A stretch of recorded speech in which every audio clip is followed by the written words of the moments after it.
Olá pessoal, Igor aqui. Imagina a seguinte situação: alguém comete um crime, a conduta de fato aconteceu, o dano é real e a vítima existe, mas o direito penal decide que essa pessoa não vai responder por nada. Como isso pode acontecer? Essa contradição, que parece estranha, tem um nome técnico: coação moral irresistível. Ela aparece como uma frequência absurda nas provas de concursos jurídicos, justamente porque costuma confundir quem ainda não pegou a lógica por trás do conceito. Nesse vídeo, nós vamos entender o que é esse instituto e onde ele se encaixa na estrutura do crime. Vamos descobrir também qual é o critério que os tribunais usam para decidir se a coação foi mesmo irresistível ou se foi apenas uma pressão comum.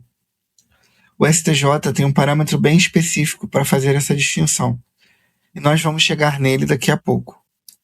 Para você entender a coação moral irresistível, precisa primeiro lembrar da estrutura analítica do crime, que é formada pelo fato típico, ilícito e culpável.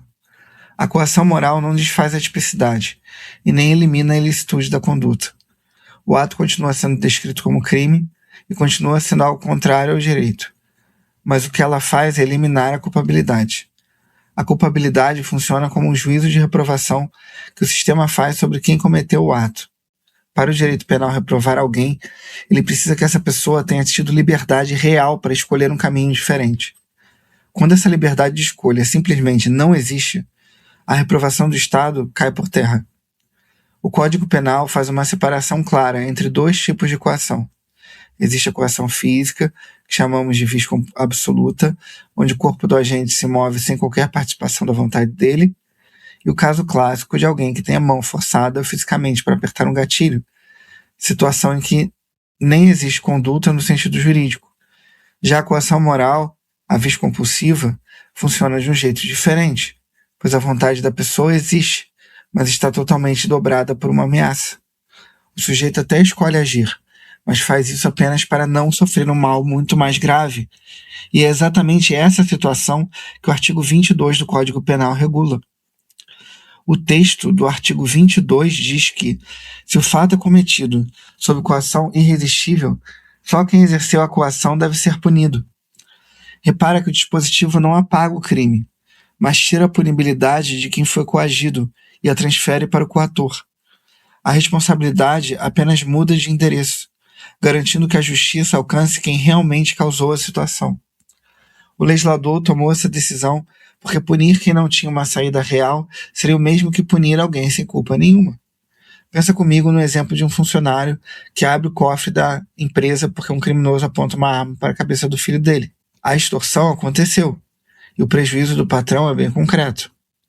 Mas esse funcionário não tinha a liberdade que o direito penal exige para aplicar uma pena. É fundamental não confundir isso com o estado de necessidade, que é uma excludente de ilicitude. No estado de necessidade, a gente sacrifica um bem menor para salvar um bem maior, o que torna a conduta lícita. Na coação moral irresistível, a ilicitude continua lá, intacta, e apenas a culpabilidade é que sai de cena. Esses fundamentos e requisitos são bem diferentes, e essa distinção é o que a OAB mais gosta de cobrar. Definir o instituto até que é perto fácil, mas o problema real é identificar quando a pressão é irresistível de verdade. O Código Penal usa a palavra irresistível, mas ele simplesmente não explica o que isso significa na prática. Não existe uma definição na lei, nenhum parâmetro numérico ou uma lista de situações prontas para consulta. Esse vácuo acaba sendo preenchido pela doutrina e pela jurisprudência, e é justamente nesse ponto que a dificuldade começa para quem estuda ou atua na área. O primeiro grande desafio que os tribunais enfrentam é metodológico. Eles precisam decidir se medem a irresistibilidade, olhando para a pessoa que estava ali, com toda a sua fragilidade e história da vida, ou se avaliam a capacidade de resistência de uma pessoa razoável naquela mesma situação. O STJ escolheu o segundo caminho e utiliza o parâmetro do homem médio, que é aquela figura abstrata que representa o cidadão comum diante das mesmas circunstâncias. A sensibilidade individual de quem foi coagido não define se a coação foi irresistível, pois o que importa para a justiça é uma pessoa razoável também cederia ou não naquele contexto específico. Isso gera uma consequência prática imediata para qualquer processo. Alegar que você é alguém mais ansioso, sensível a ameaças ou que for muito perturbado com a situação não vai ser suficiente para te absolver. O juízo feito pelo magistrado é objetivo e não psicológico, focando no que se espera de qualquer cidadão. Além desse critério do homem médio, os tribunais exigem que 3 elementos apareçam ao mesmo tempo para validar a tese. Primeiro, a ameaça precisa ser séria e ter uma capacidade real de causar o mal que foi prometido. Segundo, esse perigo precisa ser atual ou iminente, descartando qualquer coisa vaga projetada para um futuro distante. Terceiro, a situação deve configurar a inexigibilidade da conduta adversa, o que significa que o direito não pode cobrar que você agisse de outra forma. Se faltar qualquer um desses 3 requisitos, a coação moral irresistível simplesmente não fica configurada. A jurisprudência costuma ser bastante rigorosa e restritiva na hora de reconhecer instituto. Ameaças genéricas como você vai se arrepender ou pressões psicológicas sem um mal determinado e próximo não costumam passar pelo filtro dos juízes. O medo de represálias futuras também não basta para livrar alguém da pena. Existem diversos acórdãos em que o réu alegou coação, baseado em pressões que acontecem dias ou semanas antes do crime, mas sem uma continuidade concreta no momento da ação. Nesses casos, os tribunais negam a excludente porque entendem que a ameaça não era atual. Por outro lado, os tribunais reconhecem a excludente quando a ameaça é direta e o mal prometido é grave. Se o agente não tinha possibilidade real de fuga ou de pedir socorro, a justiça entende que a liberdade de escolha foi anulada. O que separa o sucesso da derrota nessas teses é a materialidade da ameaça e a falta de qualquer alternativa viável para quem está sendo coagido. É fundamental lembrar também da questão do ônus da prova. Quem alega que sofreu coação moral irresistível tem o dever de provar isso no processo. A simples declaração de que foi coagido não gera nenhum efeito jurídico de forma automática. Os tribunais exigem provas concretas, como testemunhos, registros ou circunstâncias que confirmem que a ameaça era real e séria no exato momento da conduta criminosa. Sem esses elementos, a alegação acaba caindo por terra. Um erro que vejo com frequência entre os candidatos de concurso jurídico merece uma atenção especial aqui.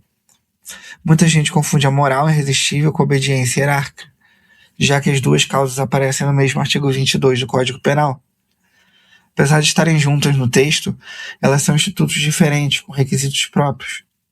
Na obediência hierárquica, o sujeito cumpre uma ordem de um superior dentro de uma relação funcional legítima, desde que a ordem não seja manifestamente ilegal.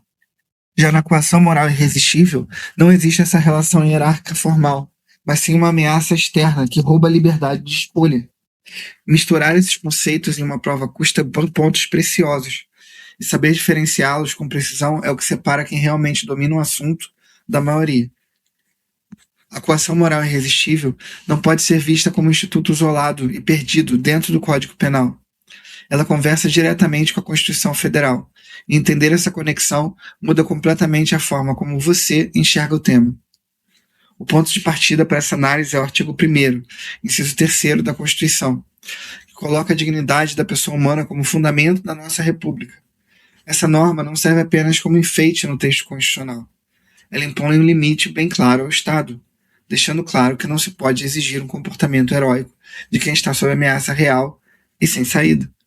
Punir alguém que agiu sob coação irresistível seria o mesmo que punir essa pessoa por não ser um herói, e o Estado democrático de direito não possui esse tipo de poder sobre o cidadão. Toda responsabilidade penal pressupõe que o indivíduo teve liberdade para decidir o que fazer. Se não existe liberdade real de escolha, o juízo de reprovação do Estado perde totalmente o seu objeto. Essa lógica possui um assento constitucional implícito no artigo 5º, que organiza as garantias individuais, partindo do princípio de que o cidadão é um sujeito autônomo. Quando essa autonomia acaba sendo destruída por uma coação, o fundamento para aplicar a punição desaparece no mesmo instante.